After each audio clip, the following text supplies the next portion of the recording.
चाचा जी जरा इधर आइए ना। अगर आप ऐसा कुछ करते और इसकी वजह से आपको कुछ हो जाता तो हम सब कैसे रहते आपके बिना।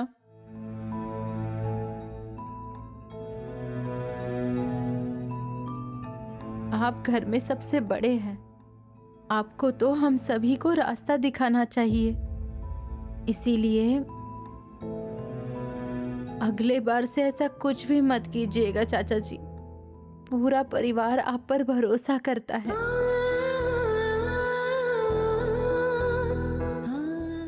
बेचारी चाची जी, इस शादी के लिए उन्होंने क्या क्या नहीं किया था।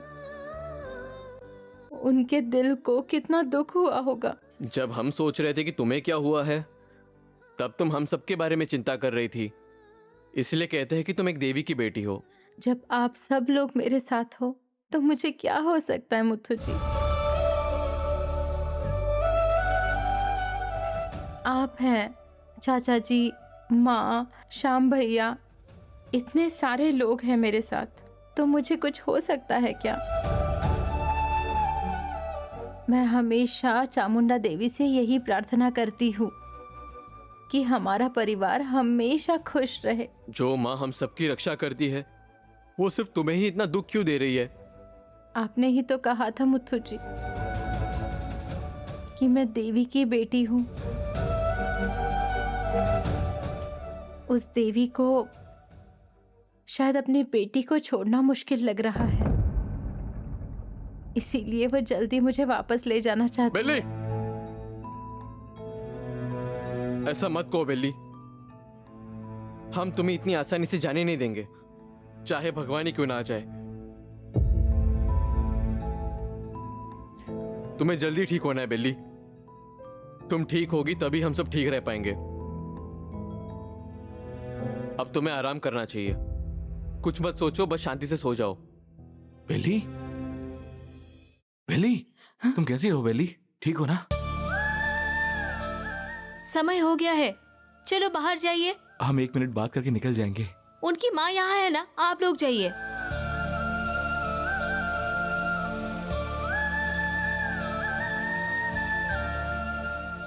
अगर कुछ चाहिए होगा तो नर्स को बोल देना, मैं बाहर ही बैठी हूँ। ठीक है माँ।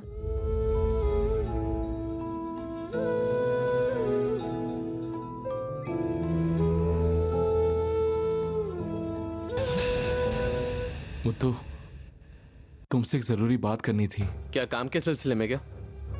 नहीं मुत्तू, माया के बारे में। बेली की हालत देखकर मैं कुछ भी सुनने या कहने की हालत में नहीं हूँ। हम ये बाद में बात करते हैं। मुत्तू, वो मैंने कहा ना बाद में बात करते हैं।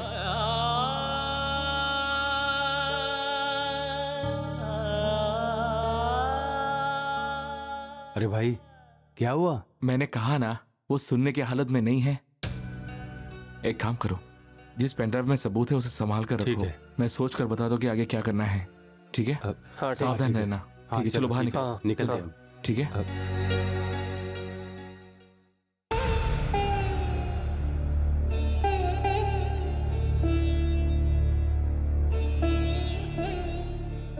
ये बात कैसे बताए कि माया की शादी पहले से हो चुकी है? ये सीधे नहीं कह सकते, किसी और तरीके से कहना होगा। सर, पुलिस को कुछ पता नहीं चला ना? नहीं नहीं, हमने सबको पैसे देके उनका मुंह बंद कर दिया। अब कोई परेशानी नहीं होगी। ठीक है, चलो।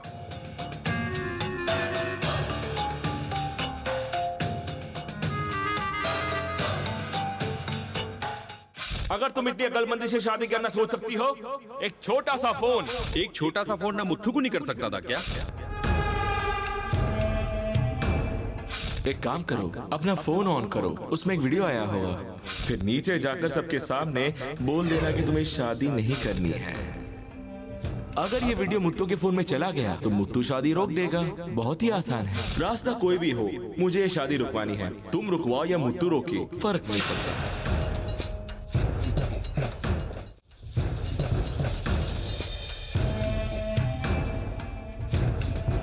माया, क्या हुआ है तुम्हें बेटी? किसी ने कुछ कहा है क्या? ओह, तुम्हारी शादी टूट गई इसीलिए तुम्हें दुख हो रहा होगा ना? क्या हुआ है, कुछ बताओगी मुझे? बेटी, याद देखो, रोना बंद करो। मेरे सामने ऐसे रोया मत करो। मुझसे ये बिल्कुल देखा नहीं जाता। क्या हुआ है मुझे बताओ बेटी, तभी तो मुझे पता चलेगा।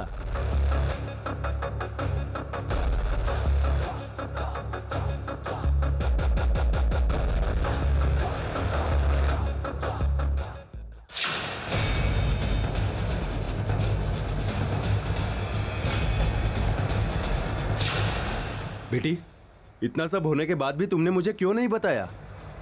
इतने दिन ऐसे चुप क्यों बैठी? बोलो, तुम्हें ऐसा नहीं लगा मुझे बताना चाहिए?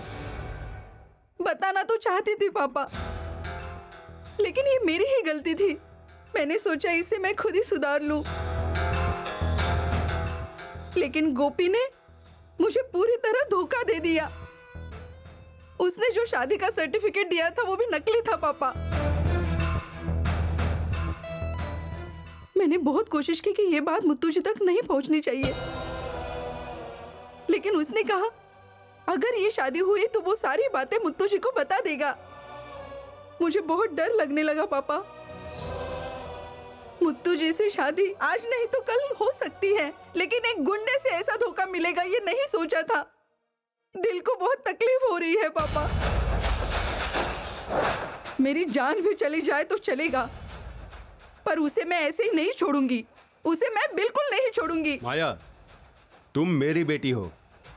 कुछ भी हो जाए लेकिन तुम अपनी जान नहीं दोगी, बल्कि तुम्हें उसकी जान लेनी होगी। सुनिए, मुझे जरा फोन दीजिए।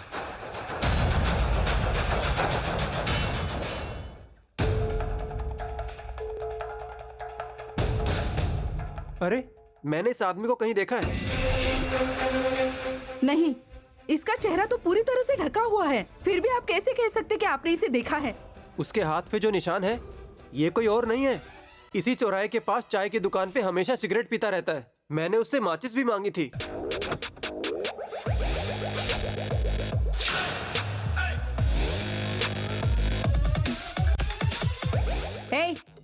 ए, रुक जा। मैंने सुबह उसे मंदिर के बाहर घूमते हुए देखा था। मैंने उसका पीछा करने की कोशिश भी की, लेकिन वो भीड़ में गायब हो गया। उसे मैं नहीं छोड़ूंगी पापा। मैं उसे नर्क दिखाऊंगी। अब क्या करना है? उसे जिंदा नहीं छोड़ना है, बस इतना ही ना? ये सब मैं देख लूंगा, तुम बिल्कुल चिंता मत करो। जिसने मुझे उकसाया वो गोपी मरना ही चाहिए। मैं उसकी समाधि पर खड़े होकर हंसना चाहती हूँ। वो मुझे अभी चाहिए पापा, अभी चाहिए। ठीक है बेटी, जैसा तुम चाहती हो। वो जिंदा नहीं रहेगा, मैं उसे मार डालूंगा। तुम यहीं पे आराम करना, मैं अभी जाता हूँ और उसे नरक का रास्ता दिखा कर आता हूँ। देखना तुम।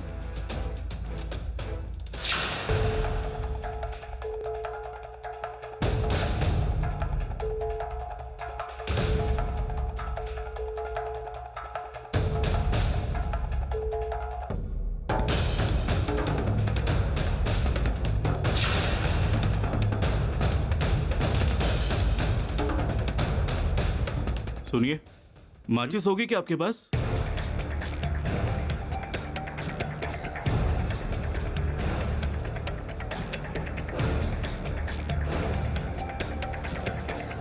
जी शुक्रिया।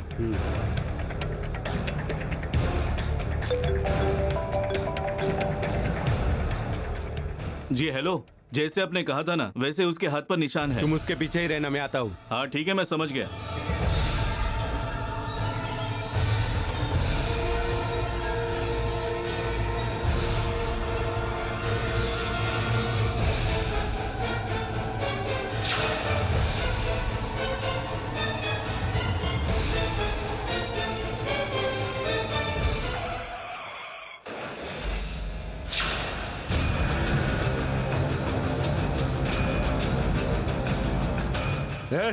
क्या बे शाणे, मेरी बेटी को तुम क्यों परेशान कर रहे हो? बोलो, ये सब तुझसे कौन करवा रहा है? बोल।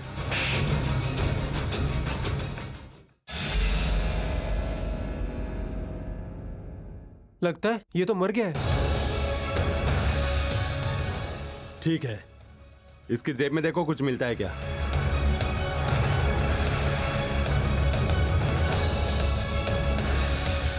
ये देखिए, पेन ड्राइव।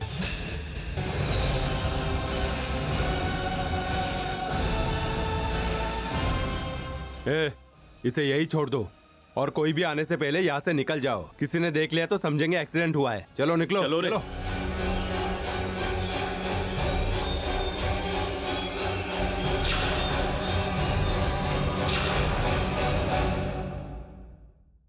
हे, गाड़ी रोको, गाड़ी रोको, गाड़ी रोको।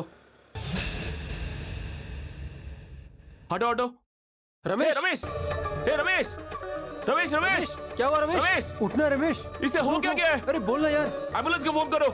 रमेश, रमेश, रमेश, ए, आंखें खोल भाई, बोलना। आंखें खोल। उठ, आंखें खोल। रमेश, रमेश, ये कैसी किस्मत है? मेरी मदद करने आया था, अपनी जान गंवा बैठा। अब उसके परिवार को मैं क्या जवाब दूं? उसके परिवार वाले मुझे पूछेंगे कि उसे क्यों अकेला छोड़ा। तुम लोगों ने उसे अकेला कैसे छोड़ा?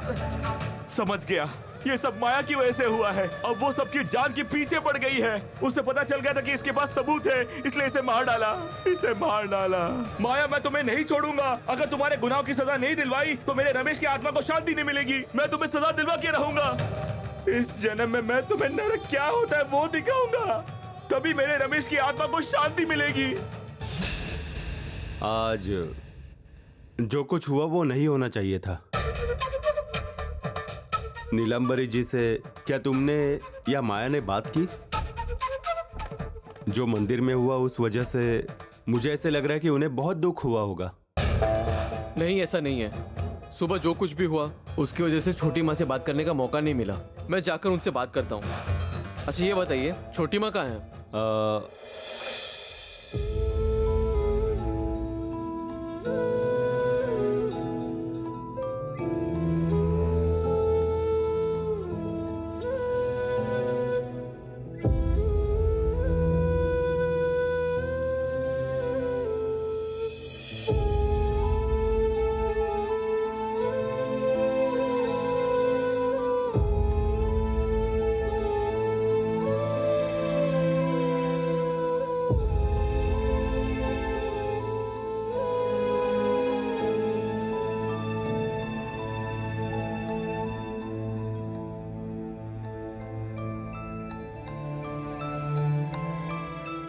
छोटी माँ, ये सब क्या है? अगर तुम्हें मेरा ऐसा रहना पसंद नहीं है तो बोल दो मुत्तू, मैं कहीं और चली जाऊंगी। आप ऐसा क्यों कह रही है छोटी माँ? इज्जत कपड़ों से या जेवर से नहीं मिलती है, इस बात को तुम ध्यान में रखो मुत्तू। वो तो इस बात पर निर्भर करता है कि हमारे शब्दों को कितना सम्मान मिलता है। तुम मेरे शब्दों का सम्मान नहीं करते तो कोई बात नहीं बेटा, लेकिन मैंने तुम्हारे शब्दों का मान रखा है, इसीलिए ये देखो, तुम्हारे कहने पर मैंने ये मंगलसूत्र पहन लिया है।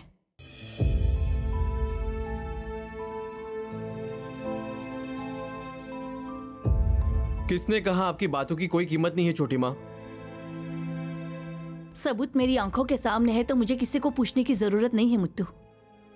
तुमने देखा नहीं, मंदिर में मेरे शब्दों को धूल से भी बदतर समझा गया। छोटी माँ, वो हालात ऐसे थे कि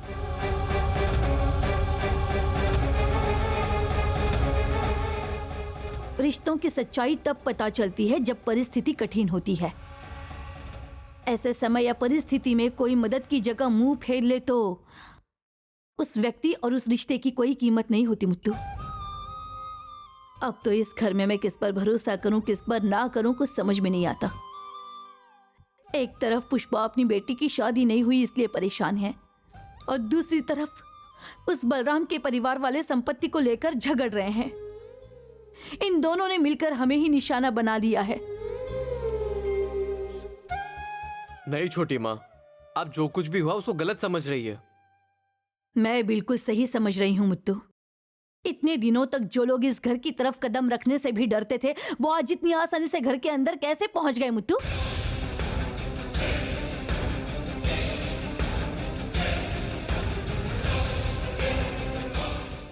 ऐसा कुछ भी नहीं है छोटी माँ। मैं बिल्ली को संभाल लूंगा और ये सब जिसने किया है उनको भी सबक सिखाऊंगा। आप इन बातों को छोड़ दीजिए छोटी माँ, मैं सब कुछ संभाल लूंगा। लेकिन आप इसके लिए ये सब, आप पहले जैसी थी वैसे ही रहिए। आपको इस तरह ऐसी हालत में देखकर मुझे बहुत दुख हो रहा है छोटी माँ। मुझे भी बहुत दुख होता है कि तुम्हारी और माया की शादी नहीं हो पाई। आज तक तुमने जो भी कहा मैंने माना है, लेकिन अब नहीं।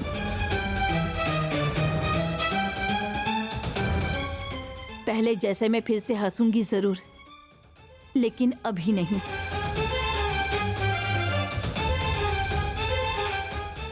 तुम जो कुछ कहोगे मैं तुम्हारी हर बात सुनूंगी, लेकिन अभी नहीं। जब तुम माया के गले में मंगलसूत्र बांधोगे तभी।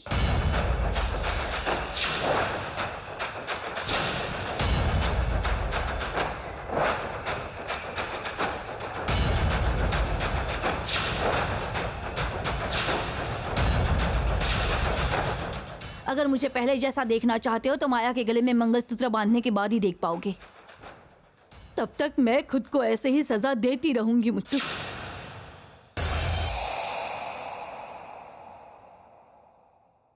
अब ये घर मेरे लिए घर नहीं वनवास है। छोटी माँ, अगर आप ऐसा बोलेंगे तो मैं सह नहीं पाऊंगा छोटी माँ। सिर्फ इस घर में नहीं, इस पूरे संसार में मेरे लिए आपसे बढ़कर कुछ भी नहीं है छोटी माँ। तो फिर मेरी बात सुनो। आज नहीं तो कल तुम माया के गले में मंगलसूत्र बांधोगे, ऐसे मेरे सर पर हाथ रखकर कसम खाओ।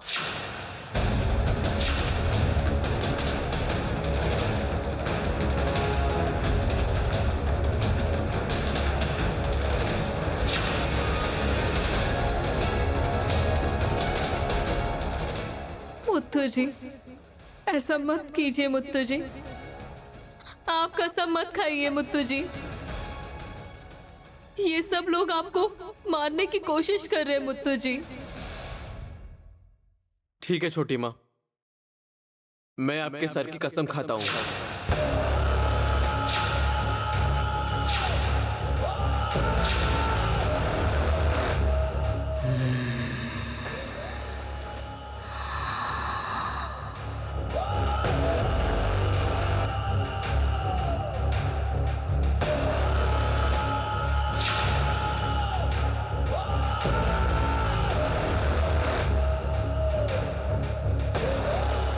अब मुझे शांति मिली है मुत्तू। फिर कहीं से तुम पुष्पा की बातों में आकर अपने जीवन को खतरे में ना डालो, इस डर से घबरा रही थी। तुम्हारी ये बात सुनकर अब मुझे शांति मिली है मुत्तू। ठीक है छोटी माँ।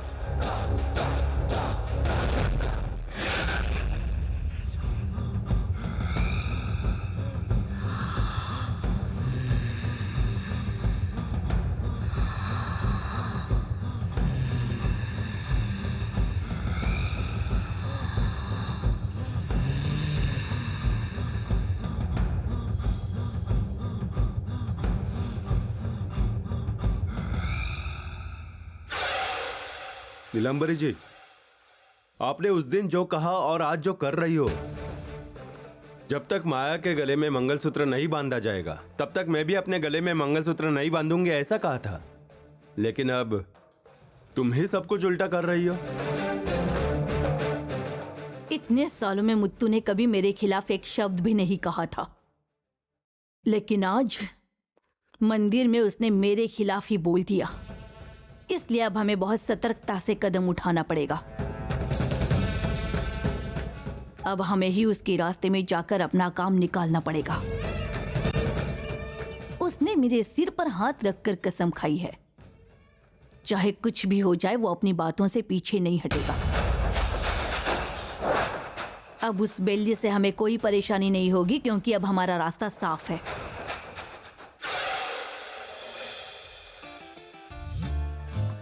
बस करो अभी आईने के सामने सजना और संवरना। चलो बाहर आओ, अभी काम है मुझे। ठीक है दादी, आ रही हूँ ना। जल्दी आना। पेपर में हम हमेशा दूसरों की फोटो देखते हैं, अगर खुद की फोटो देखनी है तो कुछ बड़ा करना होगा।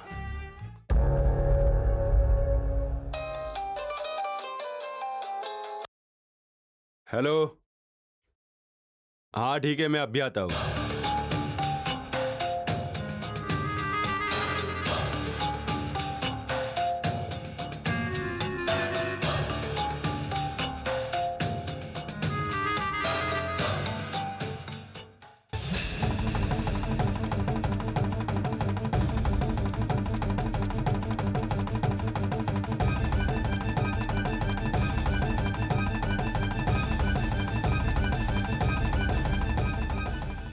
ये क्या कर रही है?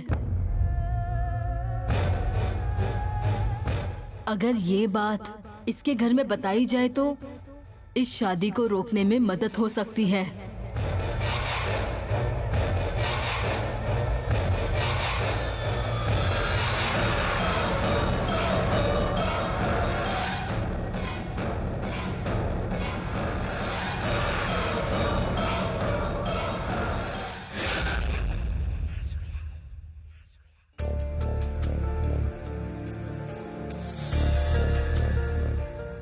कुछ भी करके उसे हरीनी के पास भेजना ही होगा।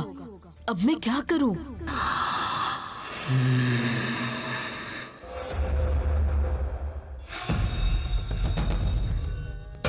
तौलिया कहाँ गया?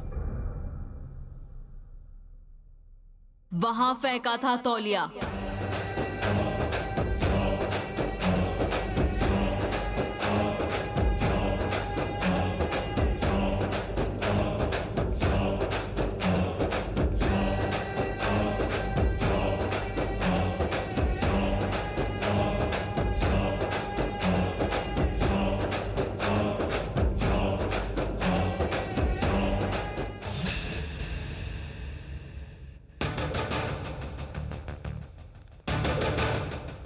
ए, क्या कर रही हो? भैया वो हाँ बोलो। कुछ नहीं हुआ भैया, वो सुबह चने खा लिए थे ना, इसीलिए थोड़ी गड़बड़ हो गई थी और उल्टी आ रही थी बस। चने खा के तुम्हें उल्टी हुई ऐसे तुम बताओगी और मैं मान लूंगा? सच सच बताओ क्या हुआ है? अब बताती हो या लगा हुए? बोलो। सच कह रही हूँ भैया, यही बात है। तुम नहीं बताओगी तो मुझे पता नहीं चलेगा। चलो।